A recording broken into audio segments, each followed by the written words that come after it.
Hey everyone, this is HVAC Geek Chat, and I'm Amanda with At Home Marketing.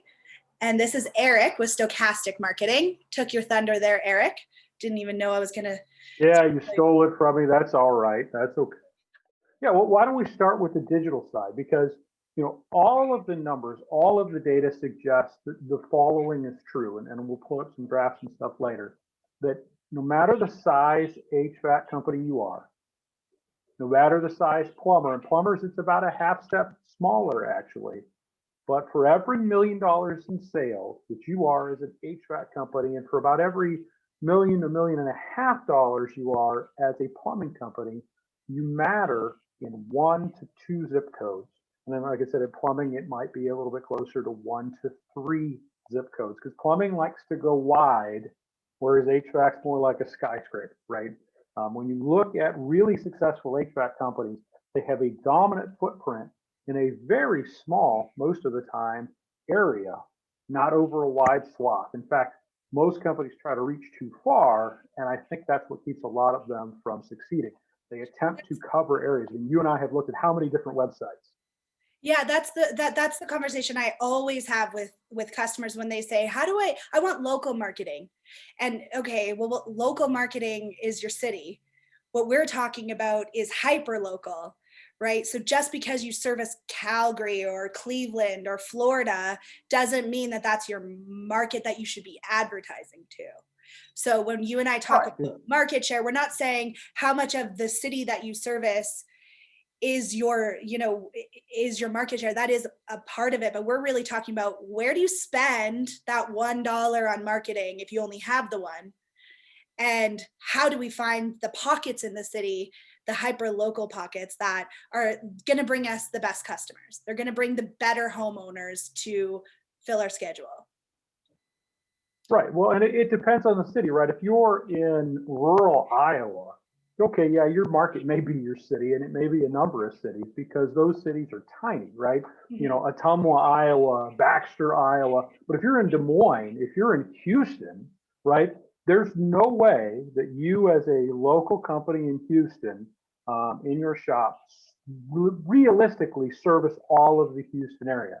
There are going to be pockets where you service it exceedingly well, and there are going to be pockets where you probably don't service it at all, or maybe you do 1 or 2 times a year, and that's mainly a waste of your time. So it's really about concentrating, if you're in a rural area, on which of those cities makes sense for you to market into. And if you're in Houston, which one of those zip codes, or if you're in Winnipeg, which one of those postal codes, because you guys get fancy up there, do I really want to target with all of my marketing? What areas can I really put my focus into and get the best response from? So time and time again, every client that you have, it's a very similar story where you're not going to sell into, you're not going to give them advice to put marketing into a zip code where they don't have revenue in. Is that right? And that's it. It's 1 to 2 zip codes per $1 million is probably all you're going to really focus your marketing. And that's not just hyper targeted digital marketing. That's all your marketing. I don't care if it's television, radio, digital, direct mail, billboards, signs, etc.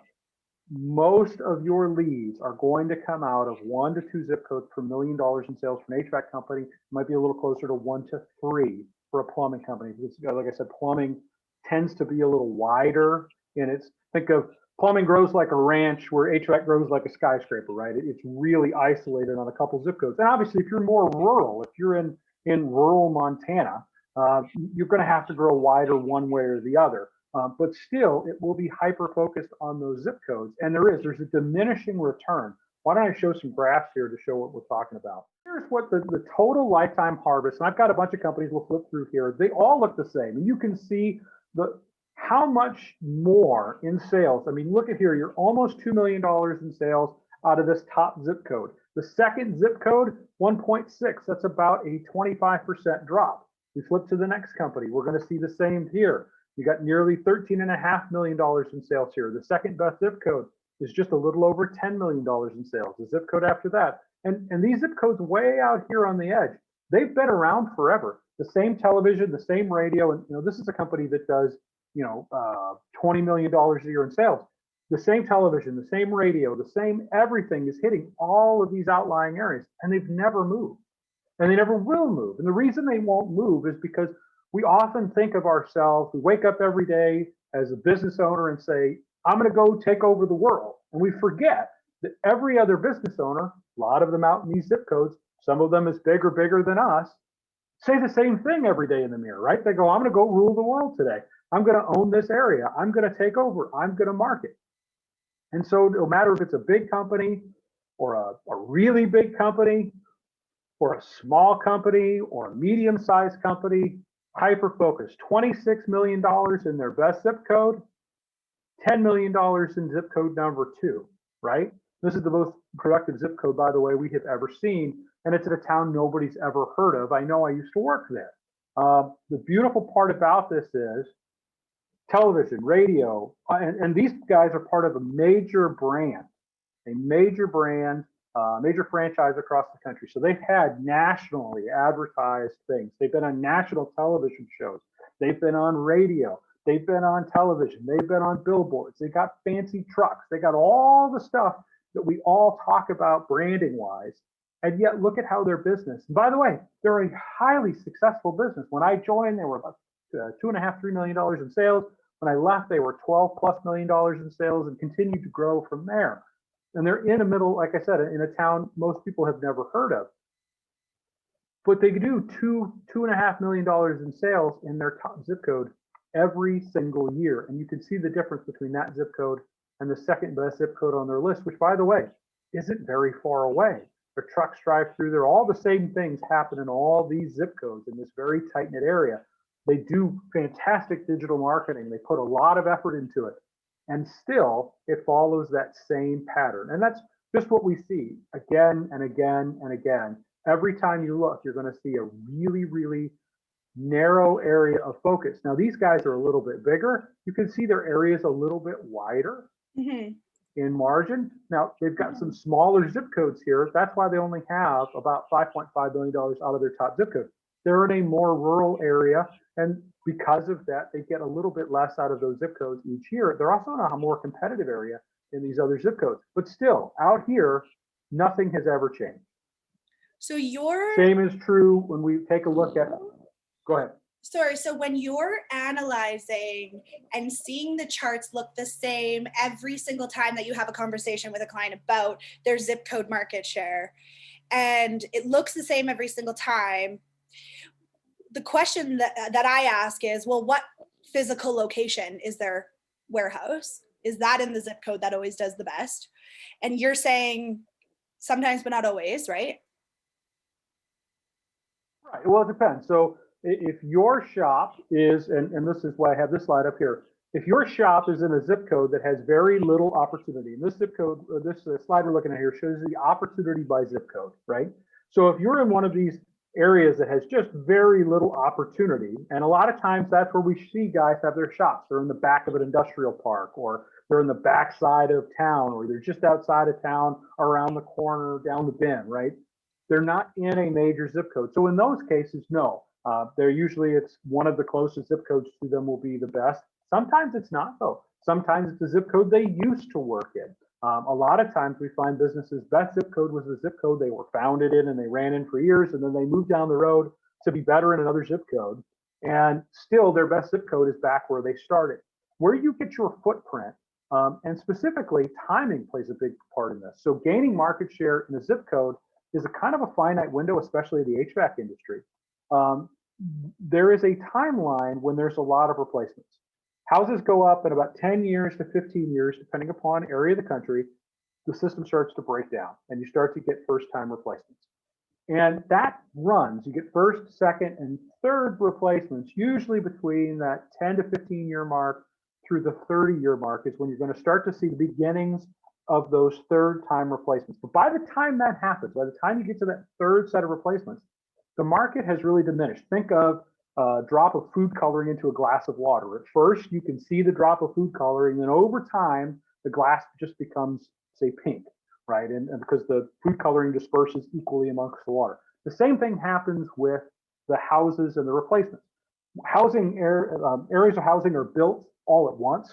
So you'll have, 40 houses, 50 houses, neighborhoods built all at one time. So there's replacements in all of those houses over a 5 or 10 year window. And then there's second time replacements over that time. By the time you get to the third, you now have people that are on their first unit still, you have people that are on their third unit, you probably have some people that are on their fourth unit, some that are on their second. It's just dispersed at that point where there's now no longer that concentration of work. And how you gain most of your jobs for all of our industries, whether that's plumbing, HVAC, electrical, etc., is your truck on the street in the neighborhood. It's the best advertising. You know it, I know it.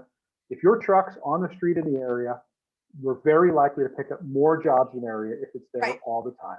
And they're not going to be right next to each other. They'll be down the street, around the corner, whatever. When we get to that 30-year mark, when we get to 30 years after that neighborhood was, because the jobs are so dispersed now, the people driving by you are just less likely to need your service because they may be on a fourth replacement or a third replacement or just had their unit replaced. As opposed to when that market is in its 15th year, its 20th year, and you've got a real good opportunity that someone driving by needs your service. So it gets harder to displace someone else's market share in those areas the older the neighborhood gets. That's not that there's not opportunity there, it's just not as ripe as it once was. So makes sense. So when you're targeting or when you're creating a strategy for your customers, you like to look at where they're currently selling. And then you look at this graph, which is the potential sales in that market. Explain this. Yeah, so it's just this is all built on invoices from contractors, and we've got $9 billion worth of invoices on file. So I can start to go through and go, well, this is what you should be able to get out of this zip code based on the demographic of people that are there, the age of the homes, the number of good opportunities there are in their houses. If you're a dominant contractor in the zip code, this is what you should be able to take out of that zip code. And then we work through it. We've gone through and done that for the whole US. And so the numbers you see on the screen there represent what I believe, based on all of that data, an individual contractor who's dominant in that zip code should be able to pull out each 12 months in that zip code currently. So if you are in a zip code where there's $2 million in opportunity and you do $250,000, you're a player in that zip code, but you're obviously not the guy, right? You're not the dominant guy in that zip code because somebody's doing $2 million in that zip code or thereabouts. So you have to know that it's going to be an uphill battle, but you do have pretty good market share. You do have some market share there. Marketing should work pretty well for you in that zip code, all forms. If we push it a little further and you're doing $1 million in that zip code, you're pretty dominant in that zip code. Everything's going to work better, right? So kind of the benchmarks are 250,000 in a zip code, 500,000 in a zip code, and $1 million in a zip code. Each time you hit one of those marks or thereabout, everything just starts to work a little bit better. The beauty is the cost to market to that zip code should stay about the same because there's the same number of prospects. Nothing much has changed there. And yet your return should be better out of those zip codes because you are in houses, you are more dominant in the market, people are more aware of you, so you should have an easier time selling. Mm-hmm. If you, on the other hand, go the reverse and go, here's a zip code with $2 million in opportunity and I do $20,000 in sales, the chances of any marketing working there are almost zero. And that's because somebody else has already got those jobs. You don't have any market share in that zip code. And your marketing in our testing is more likely to attract business to your customers than to you. That's not to say that it's insurmountable, but you have to understand it's going to take time, probably 12 to 18 months worth of marketing to that zip code at a loss for you to gain any real footing in that zip code. And it's not a guarantee that it will happen. And most people don't have the fortitude to hold on for that. Even from a digital side, would you agree that's kind of how you want to look at it? Yeah, so from digital, it's similar because you and I collaborate with clients on where to target. That's something like when we share an HVAC company as a client, we like to collaborate so that we're targeting the same homes for better opportunity, for a better close rate, et cetera. How I do it is a little different. So I look at their capacity, their schedule, and their goals and say, okay, they need 10 repair jobs. And out of all of the ads and all of the zip codes, where are the best spots, or who are the best people to target to fill those 10 spots that day. So while you and I agree that we always want to look at the best customer, it's more that I look at, I could turn on 5 zip codes at once because they're all, in my opinion, 20-year-old homes. And I can turn ads on just to target those 5 zip codes because I'm trying to fill those 5 spots in the repair schedule with the best leads, or the homes that are most likely going to convert into an upsell on an equipment or a new AC unit. But there's pockets all around the city. So for us, it's not just age of the home, age of the equipment. It's about who we're placing the ad to. I have 10 spots that I need to fill. So again, we talk about ROI in a different video, but knowing your close rates and knowing how well you guys operationally close your leads when you get them helps us. So I know how many ads to show to the right people at the right time in their customer journey, and then shut all the ads off once your schedule is full. Because if you can't schedule them in the next couple of days, they're calling someone else. I said, I don't disagree with that statement at all. No. Yeah, absolutely. So if you are targeting zip code 63130, which you wouldn't, because that's the first one here, but you would target 63141 with direct response, and I would target it with ads because I don't want to necessarily brand a zip code they don't have a lot of market share in. But that's not the only considering factor. It's not just where they are in the city or how old their home is. It's the likelihood that they're going to become a very good paying client. So the likelihood they'll transact higher on an average ticket or on their invoice than somebody who would transact lower. And for us, if I only have 10 spots, I want the juiciest leads to fill that schedule. But you can't forget the one side of that, though, is geography plays a big factor in that. So when we ran our analysis on this over the last few years, it comes back the same again and again.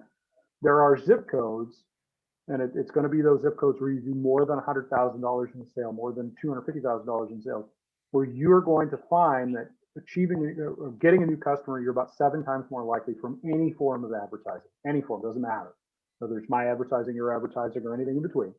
And you're about 2.5 times more likely in those zip codes to find an install. And so geography does play a big part. Yeah. In that. Are they going to become a good, and I want to focus on one thing you said. We'll touch on it briefly because we don't have enough time to get into this video, but I don't believe there are good long-term paying customers. I believe there are good short-term paying customers, and that's about it. Because like you said, people get busy and they wander off if you're too busy. Once you service somebody, your chances at very best to get back in that house based on all the data we have are 50-50 at best. Yeah. 50-50 at best. By the end of the first year, it's half of that.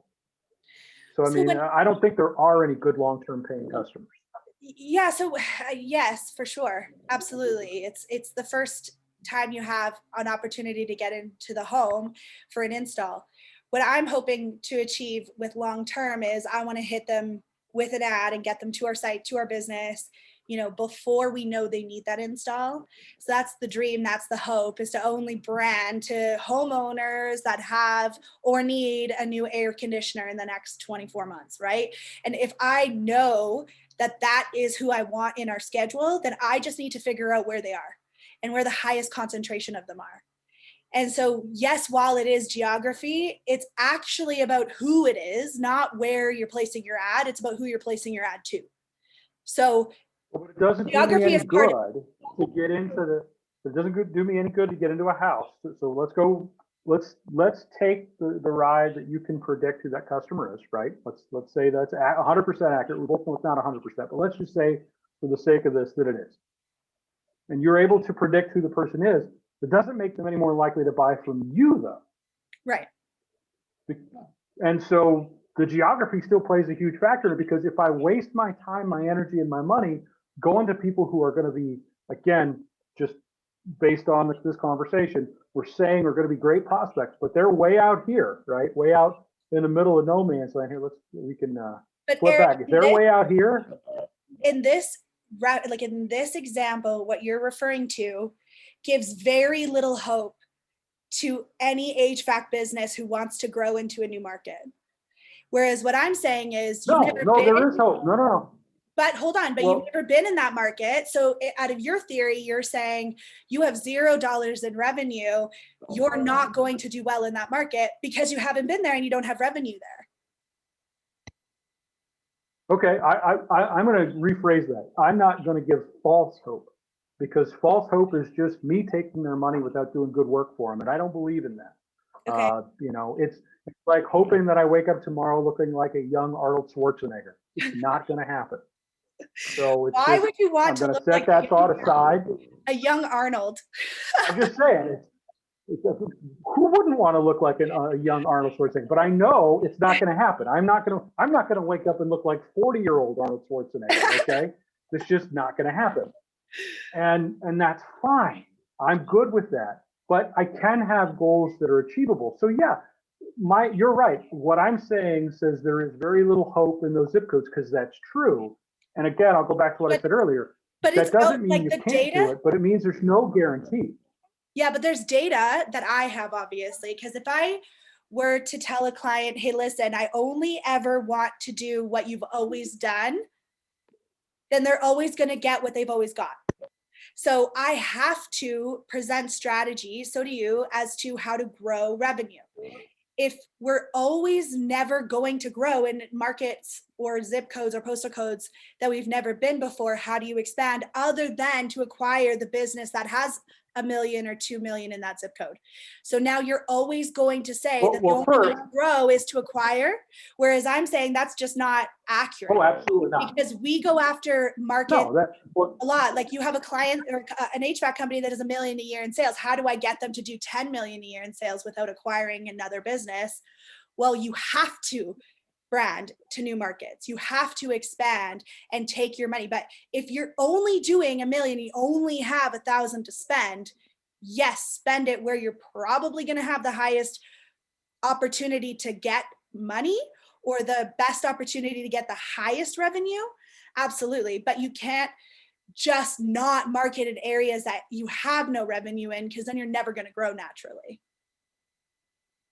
Well, but no, that's not true. See, you're making it an all or none statement, and that's absolutely wrong. You can grow in those markets, and you can grow organically. If I strengthen myself in the zip code, we'll use this as an example. If I strengthen, well, here, I don't have to use it as an example. I can give you an actual story. So if I strengthen my market share, which when I was back here working in 32578 was about a $500,000 in sales per year. We didn't refocus and rebrand ourselves ever well. We strengthened our market share in 32578 to $1 million and then to $1.5 million. And what happened was the zip codes around that area, because zip codes don't have borders or walls, cars come in and out of them freely. They have friends and neighbors, et cetera, that are in those areas. As our market share grew in 32578, the zip codes around also grew, and they also expanded, and they also started to grow up. And here's the beautiful story. So my first conversation with Stochastic was actually as a customer. And I was trying to do exactly what you're trying to do. I was trying to go north of us to another zip code where we had no market share, but we were actually the closest HVAC company to that zip code. Okay. And we were volume marketing there, all kinds of it. And in my first analysis with Stochastic, the owner, Mike, had asked me basically, he said, what are you doing? He said, it looks to me like you're very bad at your job. Every dollar you spend over here, you make 4, and every dollar you spend up there, you make 75 cents. I don't understand how this works. Why do you keep putting money up there when you could put it all over there? And I said what you said. Well, we want to own that market and grow that market and do all this beautiful stuff. When we took the money from that market and put it into the market where we had good solid market share, we went from $3.5 to $4.7 million in a year, and then from 4.7 to $7.2 million the following year. The year after that, we went to $12 million in sales. And in the occurrence of all that happening, our market share grew, including that additional zip code, which we were over time, by the third year, able to add into our marketing plan. We grew our home base first. Think of it like a plant, right? You got to grow the base. And as it gets wider, the leaves will go out further. And now I have more coverage. But I got to grow the base of the plant first. Otherwise, it's not strong enough to hold itself up if I'm reaching all the way out over there. And the chances of it, of me just bombing an area with marketing and getting it to work, really, really low. You honestly, if that's what you want to do, is go into a zip code where you have no market share and you haven't really fortified your own base and maximize the potential in the zip codes where you do matter, you might as well go buy somebody over there, because it will be a far better use of your money than just bombing that area and hoping it will work. Yeah, see, I have this conversation a lot. Where HVAC companies or plumbing companies are looking to acquire the next business, right? And I get involved to do data analysis, look at, their SEO rankings, all of that. Is it worth it to buy this database, ultimately this brand? And oftentimes it actually is more expensive to acquire a business in a market that has great market share, but their website isn't converting. They're not, in that one tiny market. I could go in with our brand, a bigger brand, and I could say, just by using Google Ads, I'm only going to target people in this zip code that are searching for furnace repair or air conditioning repair, because I know this is the best zip code. So I can tell Google, out of this entire zip code, so out of 32578, which I know is the good zip code, we've agreed on that, I can then go, okay, but I only want to show it to people that do a search for furnace repair when they're in that zip code. But why is that person any more better or different than the guy at 32461 that does that same search? So yeah, that's entirely about the word I hate, brand, right? Yeah, that is about the brand. So you have to brand your business. You can't not brand your business. You have to have brand recognition, especially come what happened in 2020. Any of the businesses that hadn't invested in branding and didn't have a good market share just really fell off the face of the earth, as I saw across the board, because people need to trust the business that's going into their home. That's why you brand your business. But why you do direct response, or You're absolutely right. And why you do lead generation, is when they tell you, or when they go to the yellow pages, or they go to Google and they go, I need a new air conditioner, you're showing. So how much you've already sold into the market isn't as important to me as how well you close in that market. So if at 3257, but the two are reciprocal, right? But your sales guys close at 50%. And in 3246, they close at 10%. The leads are going to cost roughly the same, maybe. So why am I spending money on the postal codes of the leads that your business can't convert? If I know that you convert better in that postal code for XYZ reason, maybe it's because you have better branding. Maybe it's because you're closer to them proximity wise, your actual physical address is in that zip code. Maybe it's because you have the best trucks. Maybe it's because before you bought this business, they plastered every furnace and every air conditioner with your stickers. Maybe. But at the end of the day I just care about how well you convert in that postal code or in that zip code. And that's where I'm going to spend your dollar. Well, but the two are one and the same, right? Because the zip code where you have the best sales is going to be the zip code where you close the best. So I mean, it's we're basically commenting on two sides of the same horse, right? You're always going to close better in your more dominant zip codes than in your least dominant zip codes. I would say it's the further out you get from your market share plus operational efficiency. It's not just market share, and it's not just operational efficiency. You might have spent $100,000 in your top zip code and you close at 30% there. And you might have spent $10,000 and you close at 100%. Well, your return on marketing investment looks nicer with the 100% close rate, but you missed out on all of the other opportunities that were there because you didn't even compete. So for us, it's again, not about where you place your ad, it's who you place your ad to. With digital marketing, yes, we use geography, we use physical address, but we really just try to focus on the homeowner that we want, and then try to hit them with an ad at certain places in their customer journey. So let me ask you a question then.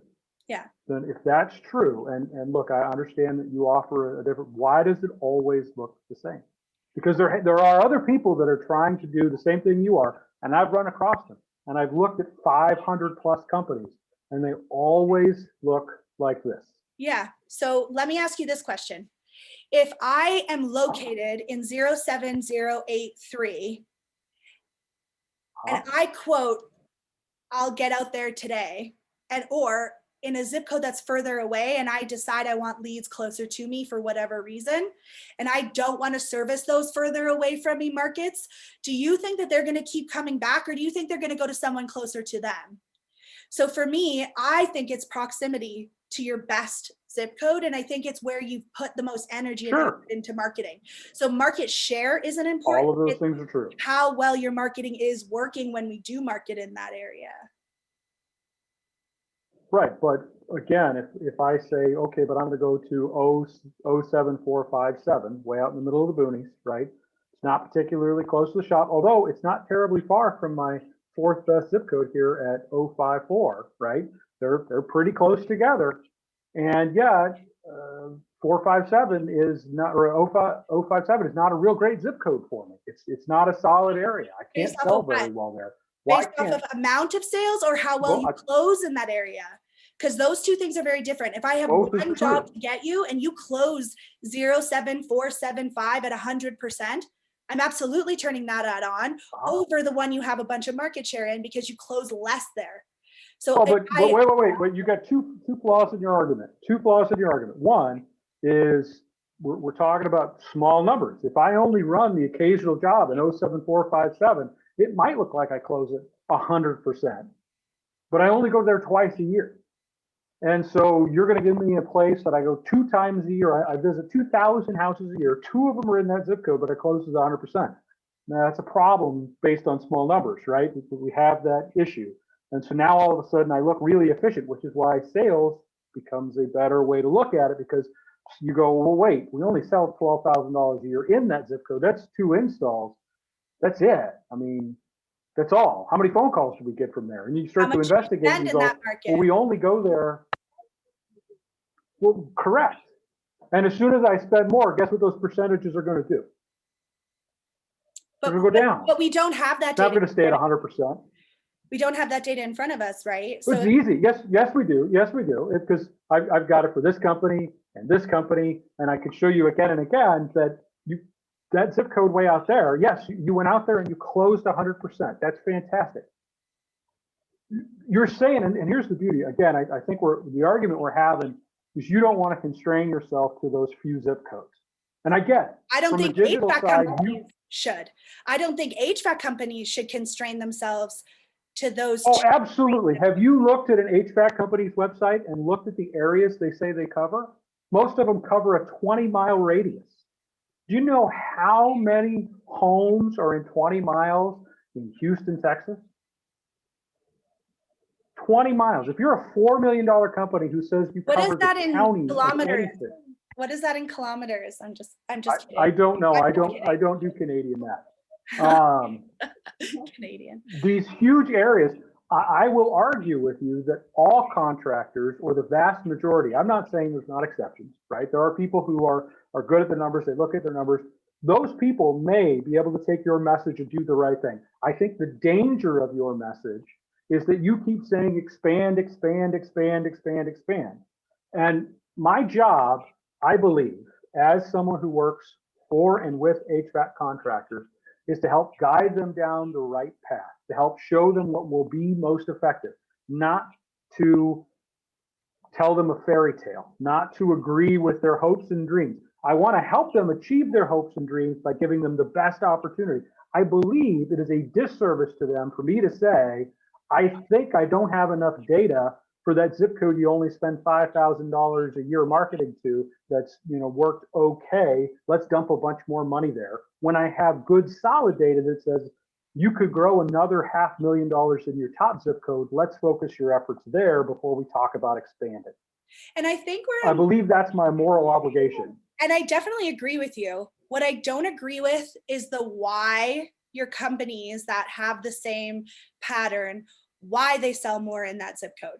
I haven't been proven yet with this graph the why. And so I love to give speculation as to why, because I agree with you that those are the company's best zip Sure, codes, and we've tested it. right? Yeah, Don't think we agree. haven't tested it. I've had plenty of companies do it. Absolutely. I will still target the zip codes you're going to target. I'm just saying that if you want to expand, market share is not the only consideration. Whereas this graph very much does tell that story. I don't think it tells the why. Whereas you know the why, you've been in this industry forever, you talk to your customers, they tell you what's going on in the business and you topically understand it. For me, I'm saying it's not just about the zip code that you're already doing business in. It's about who you want to do business with and how do we target more of them and how do we get the branding to work on them. I don't want to target everybody else. I just want to target the ones I think are the best customers. So are they in the zip code? Great. Are they on a mobile phone or a desktop? Those are two different options. Are they female, male? There's a lot that goes into that factor, and there's a lot of messaging and ads and types of marketing that you would hit based off of where they are. So we agree on a lot of things. And we do, but I think you're getting caught up in the small, you're looking at the trees and you're missing the forest. And the forest is this: if you haven't maximized your potential, and obviously we're talking about somebody who hasn't maximized their potential in their best zip codes, right? If you're telling me if you're doing $2 million in your top zip code, 1.5 in your next zip code, and $1 million in the next, and $500,000 in the next zip code after that, and then you got a $250,000 zip code, and you say, I'd like to get that one up to $500,000. I agree with you. That's a good opportunity. If you say, all of that is true, but there's a zip code where I do $12,000 in, and I'd really like to expand my market there. First thing I'm going to do is say, how much potential is there in the zip codes where you have opportunity and you have good market share? First. And if there's a couple $1 million more for us to go after that first. Right. That'll drag that other zip code along over time if there's demand. We're not just going to go willy-nilly out to that zip code and say, well, here's a zip code I want. That's not going to work.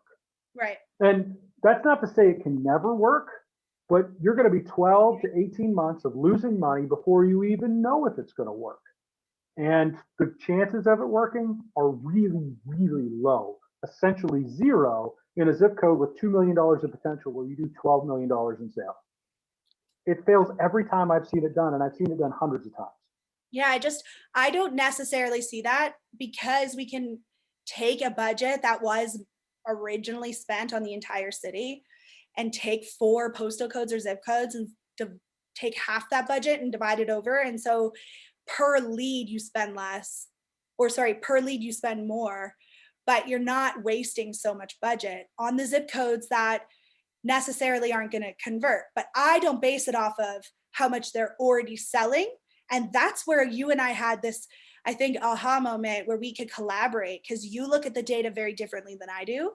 However, we ultimately agree that we need to target the best customers to fill the schedule. And if we can agree roughly where those customers are in the city and we can hyper focus, then you don't have to spend as much money targeting the zip codes that you don't want to be in until you've hit 2 million a zip code. And now you feel like you're kind of maxing out on that. Well, and that depends. Obviously, there are zip codes that are worth $500,000 or $250,000. I mean, sure. It varies by zip code. Not all zip codes are worth $2 million.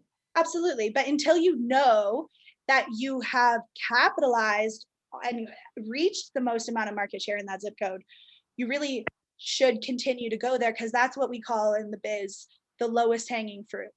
If you know your guys convert well in that area, you have proven revenue in that area, you have trucks in that area, you're branded in that area, you have word of mouth in that area, yes, you're more likely to do better. I absolutely agree. Just when you have capitalized on those zip codes, know that there are types of marketing that you can use to go after a new market. It's not just about only targeting the markets you're currently in. You definitely need to look at the new markets. But yeah, lowest hanging fruit. I don't disagree with that. You just have to understand that there's a real good chance it won't make money for a long time. For a while, and you have to be realistic. If I'm going to hit somebody that I have no idea if they're in my market, and I've never tested out that strategy, that platform, that postal code, direct mail, email, anything, I don't have a benchmark to base it off of. So definitely try all of these different marketing tactics, but know that there is better ways to spend your money than just blanketing the city with ads. That's not going to help you. Well, you can't just blanket the city. That won't help you. It won't drive calls into the right areas. It won't drive them to the right people. And if you're going to go into one of those areas, you just have to be able to set aside. And this is where most people lose it. And this is why I'm so against the idea. Most people will agree with you when you sit down and do a budget, and they'll say, I want to target that zip code. And I understand that for 12 months, 18 months, I'm going to lose money on this proposition. Mm-hmm. And then 3 months in, they go, I got to turn it off. And now we've just wasted all that effort because they get scared because money's tight. And they go, I'm not making any money over there, just like you said I wouldn't. And I got to turn it off because I'm afraid of losing more money over there. Yeah, it's interesting. I don't have exact stats, but one of my clients in Canada had a really, really good market share in one of their cities, big city. They wanted to go into the other city 3 hours away. And so virtually unknown brand, starting from scratch, maybe 5 trucks, kind of taking the odd job. So hiring us to grow their share. They were doing 10 million in one city. They're at 0 basically in the other. How do I get that city to grow? Well, I have to look at realistic expectations. They've been in this A market for 10 years. They have trucks, they have billboards, they have word of mouth, they have a reputation. When I show an ad to customers in that market, they recognize the name and they click the ad more often, or they save the number, or there's more opportunities for them to have remembered the brand in the market they've been in for 10 years, absolutely. But that doesn't mean that we don't go after the next market. It just means we have to be realistic. You're going to spend more. You have to. They don't know who you are. You're virtually unknown. You don't have a reputation. You don't even have reviews in that Google area, right? So you have to understand that while you're the big guy here, you're not here yet. And so what you're saying actually, there's a key part to right? what you're saying though, right? What's that? Well, the key part to what you're saying is you have to be the big guy over there, because too many people want to expand before they're the big guy over here. They go, I want to go over there. Right. And I want to go over here. Right. We're having a different conversation. If you're really dominant, by the way, if you're really dominant over here, unless you're in like Albuquerque, New Mexico, where you just run out of places to go, as you keep getting bigger, new markets will just keep opening up naturally without your advertising. And it will just continue to grow. So that when you're landlocked, obviously that can change. If you're in an area where there's just nowhere else to go. By the way, the most successful HVAC companies we've seen on a zip code by zip code basis, taking money out of each individual zip code, are naturally landlocked, meaning they have some obstacle keeping them from going outside of their core market. And so they're forced to grow there, and they tend to grow the biggest, and they tend to grow the best. They tend to get the most out of each zip code we have ever seen. Forcing yourself to do that just as practice, instead of creating a barrier for yourself that may not actually exist, saying, I'm right here in Dallas, I'm only going to focus on this area. That's where we see people have the fastest and most continuous growth for HVAC companies. Erik, I loved this conversation. I learned something, even though we did know what we were getting into. This is not scripted, so I love it because I get but no, it's always fun. We never know where it's going to go in the back and forth. Hey, thanks for checking out our video. Do all the things you're supposed to do on social media stuff. I don't know what all those are. I don't watch that crap. Thanks, guys. Have a great day.